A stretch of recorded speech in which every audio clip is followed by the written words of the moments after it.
आणि महाड दुर्घटनेप्रकरणी आता अजून एक नवीन माहिती हाती येते। दादली परिसरामध्ये चौथा मृतदेह सापडलेला आहे। आतापर्यंत 3 मृतदेह सापडलेले होते, पैकी 2 मृतदेह हे तवेरा गाडीतल्या महिलांचे होते, त्याची ओळख देखील पटलेली होती आणि आता चौथा मृतदेह सापडलेला आहे। दादली परिसरामध्ये हा सापडलेला आहे, त्याचं ओळख पटवण्याचं काम आता सुरू करण्यात आलेलं आहे।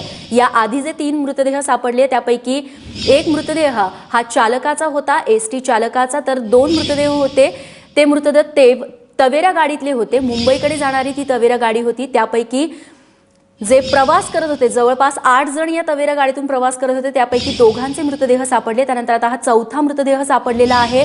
महाड दुर्घटनेला 1.5 दिवस उलटून गेलेला आहे आणि त्यानंतर आता चौथा मृतदेह सापडतोय। दादली परिसर आहे, त्या परिसरात हा चौथा मृतदेह सापडल्याची माहिती मिळतेय। शोधकार्य मोठ्या युद्ध पातळीवरती सुरू आहे।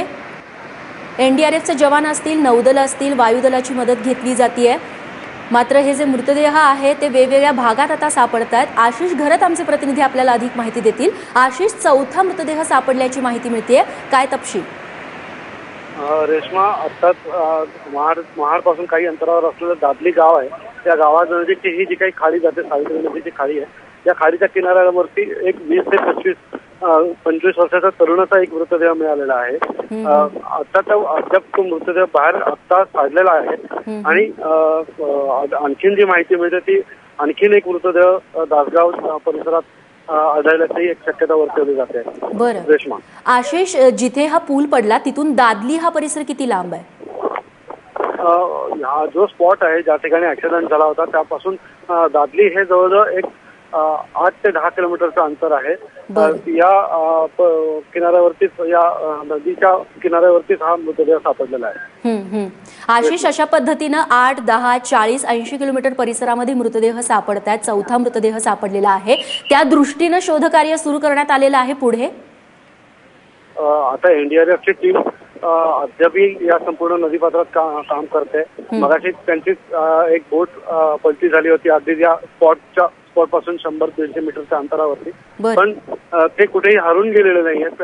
अद्यापही त्यांचा शोधकार्य चालू आहे आणि संपूर्ण अद्यापही हेलिकॉप्टरच्या माध्यमातून सुद्धा अद्यापही शोध घेण्याचा प्रयत्न सुरू आहे। निश्चित आशिष, तुमच्याकडून अपडेट्स घेत राहू। तुर्तास धन्यवाद तुम्ही दिलेल्या माहितीबद्दल। तेव्हा चौथा मृतदेह सापडलेला आहे आणि आतापर्यंत जे मृतदेह मिळालेले आहेत ते कोणकोणत्या भागात आढळले त्यावरती एक नजर टाकूयात। आपण ग्राफिक्सच्या माध्यमातून आणि या मॅपच्या माध्यमातून पाहतोय की नेमके कुठे हे मृतदेह सापडलेले आहेत। पहिला जो मृतदेह सापडला तो अंजरले बीच म्हणजे 130 किलोमीटर लांब नदीपात्रापासून लांब असलेल्या भागामध्ये हा पहिला मृतदेह सापडलेला आहे। तर दुसरा मृतदेह सापडला 70 किलोमीटर लांब असलेल्या हरिहरेश्वर इथं। हे मृतदेह कितीतरी किलोमीटर लांब वाहून आलेले आहेत। त्यानंतर तिसरा मृतदेह सापडल्याची माहिती हाती आली, तो होता 3 किलोमीटर लांब असलेल्या केंबुर्ली या गावाजवळ।